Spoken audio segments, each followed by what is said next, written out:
കൂത്താട്ടുകുളം നഗരസഭാ കൗൺസിലിൽ നാടകീയ നീക്കങ്ങൾ നാടകീയ രംഗങ്ങളാണ്. അവിടെ വാക്കേറ്റ് അവിടെ അങ്ങോട്ടും ഇങ്ങോട്ടും വാക്പോരുണ്ടാവുന്നു, കയ്യാങ്കളി ഉണ്ടായെന്ന് പറയപ്പെടുന്നുണ്ട്.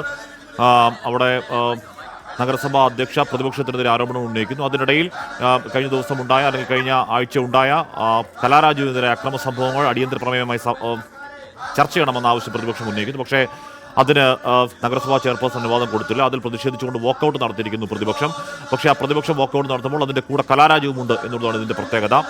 ഇനി CPM-ലേക്കില്ല, തന്നെ ഒരുപാട് ഉപദ്രവിച്ച, തൻ്റെ മകനെതിരെ കള്ളക്കേസൊക്കെ എടുക്കാൻ കൂട്ടുന്ന പാർട്ടിയിലേക്ക് ഇനി ഇല്ല എന്ന് കലാരാജു പ്രഖ്യാപിക്കുമ്പോഴും കൗൺസിൽ സ്ഥാനം രാജിവെക്കാൻ തയ്യാറാവുന്നില്ല, അല്ലെങ്കിൽ ആ കൗൺസിൽ സ്ഥാനം രാജിവെക്കില്ല എന്ന് തന്നെ കലാരാജു പറയുകയാണ്. അത് ചില സങ്കീർണതകൾ ഉണ്ടാക്കുന്നുണ്ടെങ്കിലും കോൺഗ്രസ് പ്രതിപക്ഷം വാക്കൌട്ടായി പുറത്തുപോയി പ്രതിഷേധിക്കുന്നതിനൊപ്പം ഇപ്പോൾ കലാരാജുവും അവിടെയുണ്ട്. പ്രതിപക്ഷത്തിനൊപ്പമാണ് കലാരാജു. കൗൺസിൽ യോഗത്തിൽ പ്രതിഷേധമുണ്ടാകുന്നു.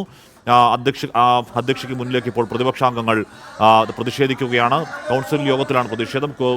കൂത്താട്ടുകുളം കൗൺസിൽ ഭരണ പ്രതിപക്ഷ പോര് എന്ന് തന്നെ കൃത്യമായി പറയാം. അതിനിടയിൽ കയ്യാങ്കളിയൊക്കെ ഉണ്ടായെന്ന് പറയുന്നുണ്ട്. ഇപ്പോൾ ഏറെ സംഭവബഹുലമായ നാടകീയമായ നീക്കങ്ങൾ ആ കൗൺസിൽ യോഗത്തിൽ നടക്കുകയാണ്. മാധ്യമങ്ങൾ പുറത്തോട്ട് പോകണം, അവിടെ കൗൺസിൽ യോഗത്തിൽ നടപടികൾ മാധ്യമങ്ങൾ കാരണം നടക്കുന്നില്ല എന്നുള്ളതാണ് ഇപ്പോൾ അവിടുത്തെ ഭരണപക്ഷത്തിൻ്റെ പരാതി. അവിടെ ഇപ്പോഴും ആ വാക്കോര മുഖാമുഖം അധ്യക്ഷയ്ക്ക് മുന്നിലെത്തിയുള്ള പ്രതിഷേധം ഇപ്പോഴും അവിടെ പുരോഗമിക്കുകയാണ്. വിഷ്ണു സുരേഷ് വിവരങ്ങളുമായി ചേർന്നു. വിഷ്ണു, ഇപ്പോൾ കൗൺസിൽ യോഗം ചേരാതിരിക്കാൻ മാധ്യമങ്ങൾ കാരണക്കാരായി എന്നാണോ പറയുന്നത്?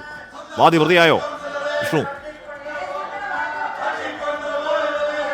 അശ്മി, അവർക്ക് സുഗമമായി കൗൺസിൽ യോഗം നടത്താൻ മാധ്യമപ്രവർത്തകർ തടസ്സമാകുന്നു എന്ന വിചിത്രവാദമാണ് ചെയർമാനും അതോടൊപ്പം വൈസ് ചെയർമാനും ഒക്കെ പറയുന്നത്. നിങ്ങൾ പുറത്തേക്ക് പോകണം, ഇത്രയും നേരം ദൃശ്യങ്ങളൊക്കെ പകർത്തി, ഈ സംഘർഷം അടക്കമുള്ളതെല്ലാം പകർത്തി, നിങ്ങൾക്ക് ആവശ്യമുള്ളതൊക്കെ ആയില്ല, ഇനി പുറത്തേക്ക് പോകൂ എന്നാണ് അവർ ആവശ്യപ്പെട്ടത്. പക്ഷേ അതങ്ങനെയല്ല. സാധാരണഗതിയിൽ കൗൺസിൽ യോഗങ്ങൾ, ഇപ്പോൾ കൊച്ചിൻ കോർപ്പറേഷൻ കൗൺസിൽ യോഗമാണെങ്കിലും ഒക്കെ പൂർണ്ണമായും പകർത്താനുള്ള വാർത്ത റിപ്പോർട്ട് ചെയ്യാനുള്ള അവകാശമൊക്കെ ഉണ്ട്. കൂത്താട്ടുകുളം നഗരസഭയിൽ മാത്രം എന്താണ് അതിന്റെ പ്രത്യേകത എന്ന് ചോദിച്ചപ്പോൾ അതിൽ അവർക്ക് കാര്യമായ മറുപടികളൊന്നുമില്ല. ഇതിനു മുമ്പ് കൗൺസിൽ യോഗം നടന്നപ്പോൾ നിങ്ങൾ എത്തിയിട്ടില്ലല്ലോ എന്നൊരു മറുപടി മാത്രമാണ് അവർ നൽകിയത്. നിലവിൽ നമ്മൾ ഒരു വശത്തേക്ക് മാറിയിട്ടുണ്ട്. പക്ഷേ ഇപ്പോഴും കൗൺസിൽ യോഗം പുനരാരംഭിക്കാനായിട്ടില്ല. പ്രതിപക്ഷത്തിന്റെ പ്രതിഷേധം ഇപ്പോഴും തുടരുകയാണ്. അടിയന്തര പ്രമേയം അല്ലെങ്കിൽ ഈ വിഷയം ചർച്ച ചെയ്യണം. കാരണം കൂത്താട്ടുകുളം നഗരസഭയിൽ ഉണ്ടായ വിഷയം അത് കേരളത്തിൽ തന്നെ